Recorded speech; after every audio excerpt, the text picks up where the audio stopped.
नमस्कार, हिमाचल बुलेटिन में आपका स्वागत है। आज के मुख्य समाचार। मुख्यमंत्री ने कसौली में सुना प्रधानमंत्री श्री नरेंद्र मोदी के मन की बात कार्यक्रम का संबोधन। मुख्यमंत्री ने विश्व फार्मासिस्ट दिवस पर फार्मासिस्टों से की मरीजों के मार्गदर्शन की अपील। मुख्यमंत्री ने कहा, हिमाचल प्रदेश के लिए वरदान साबित होगा बल्क ड्रग पार्क। मुख्यमंत्री ने पाइन ग्रोव विद्यालय में 18 करोड़ रुपए से बने अत्याधुनिक खेल परिसर का किया उद्घाटन। और अब समाचार विस्तार से।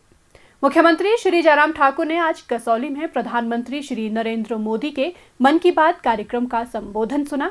इस अवसर पर प्रधानमंत्री श्री नरेंद्र मोदी ने कहा, मेरे प्यारे देशवासियों, नमस्कार। पिछले दिनों जिस बात ने हम सबका ध्यान आकर्षित किया वह है चीता। चीतों पर बात करने के लिए ढेर सारे मैसेजेस आए हैं। देश के कोने कोने से लोगों ने भारत में चीतों के लौटने पर खुशियां जताई है। 130 करोड़ भारतवासी खुश हैं, गर्व से भरे हैं। यह है भारत का प्रकृति प्रेम।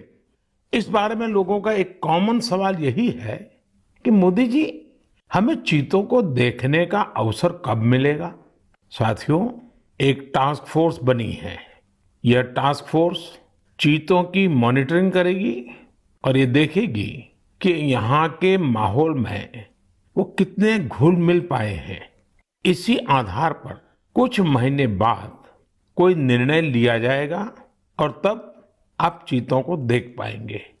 लेकिन तब तक मैं आप सबको कुछ कुछ काम सौंप रहा हूँ। इसके लिए माय गॉव के प्लेटफॉर्म पर एक कंपटीशन आयोजित किया जाएगा जिसमें लोगों से मैं कुछ चीजें शेयर करने का आग्रह करता हूं। चीतों को लेकर जो हम अभियान चला रहे हैं, आखिर उस अभियान का नाम क्या होना चाहिए? क्या हम इन सभी चीतों के नामकरण के बारे में भी सोच सकते हैं कि इनमें से हर एक को किस नाम से बुलाया जाए? वैसे ये नामकरण अगर ट्रेडिशनल हो तो काफी अच्छा रहेगा, क्योंकि अपने समाज और संस्कृति, परंपरा और विरासत से जुड़ी हुई कोई भी चीज हमें सहज ही अपनी ओर आकर्षित करती है। यही नहीं, आप ये भी बताएं, आखिर इंसानों को एनिमल्स के साथ कैसे बिहेव करना चाहिए। हमारी फंडामेंटल ड्यूटीज में भी तो रिस्पेक्ट फॉर एनिमल्स पर जोर दिया गया है। मेरी आप सभी से अपील है कि आप इस कंपटीशन में जरूर भाग लीजिए। क्या पता इनाम स्वरूप चीते देखने का पहला अवसर आपको ही मिल जाए।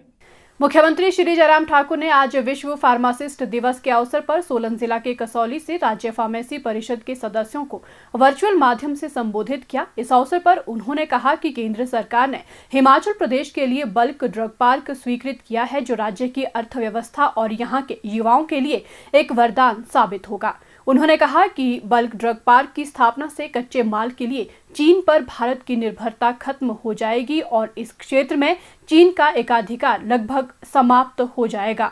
उन्होंने कहा कि इससे फार्मा कंपनियों को हजारों करोड़ रुपए की बचत होगी, क्योंकि उन्हें हिमाचल में कच्चा माल मिलेगा और दवाओं का निर्माण भी सस्ता होगा। इससे दवाओं की कीमतें भी कम होगी। मुख्यमंत्री ने कहा कि नालागढ़ में 349 करोड़ रुपए की लागत से मेडिकल डिवाइस पार्क स्थापित किया जा रहा है और इसके लिए करोड़ों रुपए के MOU पर भी हस्ताक्षर किए गए हैं। उन्होंने कहा कि इससे करीब 10,000 लोगों को रोजगार मिलेगा। इस अवसर पर फार्मासिस्टों को बधाई देते हुए श्री जयराम ठाकुर ने कहा कि कोरोना महामारी के दौरान फार्मासिस्टों ने बहुत ही महत्वपूर्ण भूमिका निभाई थी और चिकित्सकों के बाद मरीज फार्मासिस्टों पर ही सबसे ज्यादा भरोसा करते हैं। श्री जयराम ठाकुर ने कहा कि फार्मासिस्टों को पूरी सावधानी के साथ मरीजों की सेवा करनी चाहिए ताकि किसी भी व्यक्ति के स्वास्थ्य पर किसी भी दवा का गलत प्रभाव न पड़ सके। मुख्यमंत्री ने कहा कि फार्मासिस्ट का काम केवल मरीजों को दवा देना ही नहीं है, बल्कि जल्द स्वास्थ्य लाभ के लिए मरीजों को सही सलाह देना तथा उन्हें जागरूक करना भी फार्मासिस्ट का कर्तव्य है। सभी फार्मासिस्टों को इस दिशा में कार्य करना चाहिए। मुख्यमंत्री ने कहा, पिछले कल जब प्रधानमंत्री जी का हिमाचल प्रदेश आने का दौरा था, लेकिन बारिश के कारण वो संभव नहीं हो पाया। लेकिन अपने संबोधन में वर्चुअल माध्यम से जो कनेक्ट होकर के हमको जो दिया हिमाचल के सभी लोगों के लिए, उसमें हमारा हिमाचल प्रदेश में फार्मेसी का जो पूरा एशिया का नंबर 1 हब बन चुका है फार्मेसी का, उसके लिए उनने हिमाचल प्रदेश को बधाई दी है। और स्वाभाविक रूप से ये हमारे लिए प्रसन्नता का विषय है कि जब हमारे अटल बिहारी वाजपेयी जी हमारे देश के प्रधानमंत्री थे, उस वक्त हिमाचल प्रदेश को इंडस्ट्रियल पैकेज दिया गया था और उनको अच्छी तरह से मालूम था कि हिमाचल जैसे पहाड़ी राज्यों में इंडस्ट्रियल सेक्टर तभी ग्रो कर सकता है जब हम कुछ उनके लिए इंसेंटिव देंगे।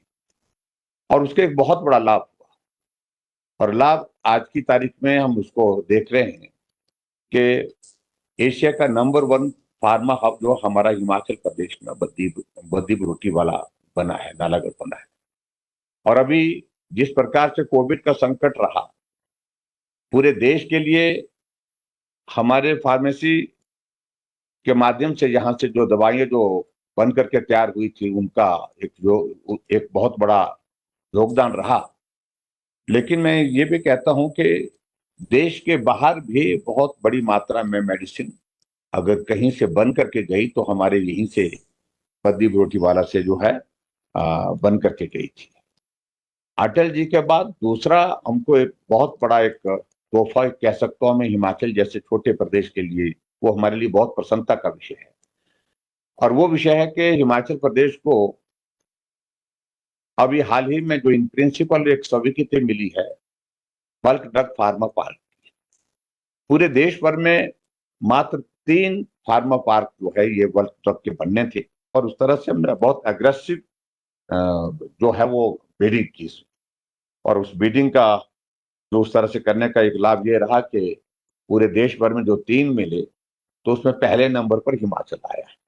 और पिछले कल भी उस बात को लेकर के प्रधानमंत्री जी ने जिक्र किया और उसमें हमारे लिए अच्छी बात है कि 20,000 से ज्यादा सीधी रोजगार की संभावनाएं उसमें निकलेंगी और 10,000 के करीब जो है वो इनडायरेक्ट रोजगार की संभावना उसमें उपलब्ध होंगी। तो एक बहुत बड़ी एक हमारे लिए एक उपलब्धि है, मैं ऐसा मानता हूँ। इस अवसर पर मुख्यमंत्री ने राज्य फार्मेसी परिषद के पोर्टल का शुभारंभ भी किया। मुख्यमंत्री श्री जयराम ठाकुर ने आज कसौली क्षेत्र के प्रसिद्ध पाइन ग्रोव स्कूल में लगभग 18 करोड़ रुपए लागत से निर्मित आधुनिक खेल परिसर का उद्घाटन किया। इस अवसर पर विद्यार्थियों, अध्यापकों और अभिभावकों को संबोधित करते हुए मुख्यमंत्री ने पाइन ग्रोव स्कूल के गौरवशाली सफर की सराहना की। उन्होंने कहा कि वर्तमान में ये विद्यालय न केवल कसौली क्षेत्र बल्कि देश का एक प्रतिष्ठित शैक्षणिक संस्थान बनकर उभरा है। उन्होंने कहा कि स्कूल के नवनिर्मित खेल परिसर में 3 badminton court, basketball court, 25 metre लंबा swimming pool, shooting range, indoor gym, billiard court इत्यादि विश्व स्तरीय आधुनिक सुविधाएं उपलब्ध हैं। श्री जयराम ठाकुर ने कहा कि कठिन परिश्रम और दृढ़ संकल्प से कोई भी मंजिल हासिल की जा सकती है। उन्होंने कहा कि विद्यार्थियों को अपने लक्ष्य निर्धारित कर उसे पाने के लिए कठिन परिश्रम करना चाहिए। ये विद्यार्थियों का सौभाग्य है कि वे इस विश्व स्तरीय संस्थान से शिक्षा ग्रहण कर रहे हैं। मुख्यमंत्री ने कहा, शिक्षा के क्षेत्र में हमारे आदरणीय प्रधानमंत्री नरेंद्र मोदी जी का बहुत बड़ा फोकस है और आज की शिक्षा, जैसे हम बोलते थे पहले एक दौर था कि साक्षर होना बहुत बड़ी बात हो जाती थी। जब हिमाचल प्रदेश का गठन हुआ, जब हिमाचल प्रदेश एग्जिस्टेंस में आया 15 अप्रैल 1948 को, उस वक्त हमारी हिमाचल की जो लिटरेसी रेट थी वो 4.8 थी, 4.8 थी। उस वक्त महिलाओं की साक्षरता दर तो 2% थी, 100 में से 2 महिलाएं पढ़ी होती थी। और आज हमारी साक्षरता दर केरल के मुकाबले की है, केरल से पीछे नहीं, मैं दावे के साथ कह सकता हूं। लेकिन एक दौर होता है जब साक्षरता का महत्व था कि पढ़ना आना चाहिए, नाम लिखना आना चाहिए, दस्तखत करने आने चाहिए। लेकिन आज तो कंपटीशन का माहौल है और इसलिए स्वाभाविक रूप से इस कंपटीशन के इस दौर में हमको उसी तरह से ही आगे बढ़ना। तो बच्चों को हर क्षेत्र में उनको डेवलप करना, ऑलराउंड डेवलपमेंट का स्कोप जहां जैसे एक छत के नीचे मिल जाए, तो वो इंस्टीट्यूशन जो है निश्चित रूप से बच्चों को आगे बढ़ने के लिए प्रेरित करता है और आगे बढ़ने के लिए रास्ता बताता है। और उसमें अगर मैं कहूँ, अगर हिमाचल प्रदेश में कोई इंस्टीट्यूशन इस तरह की अगर प्रेरणा देने वाला है जहां बच्चों को एक छत के नीचे उसका ऑलराउंड डेवलपमेंट का जो जो भी उसका स्कोप है, उस स्कोप को, उस टैलेंट को एक्सपोजर देने के लिए जिसने सबसे बेहतरीन काम किया है, तो मैं कह सकता हूं कि पाइन ग्रुप के यहाँ के टीचर्स ने और यहाँ के स्टूडेंट्स ने यहाँ पर काम किया है, उसके लिए बहुत बधाई। इस अवसर पर मुख्यमंत्री ने विद्यार्थियों द्वारा प्रस्तुत किए गए रंगारंग सांस्कृतिक कार्यक्रमों की सराहना की।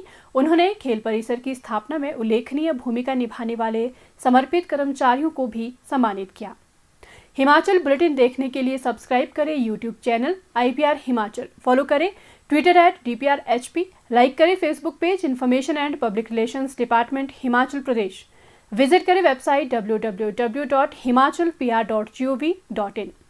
इस अंक में इतना ही। कल फिर होगी मुलाकात, दीजिए इजाजत, नमस्कार।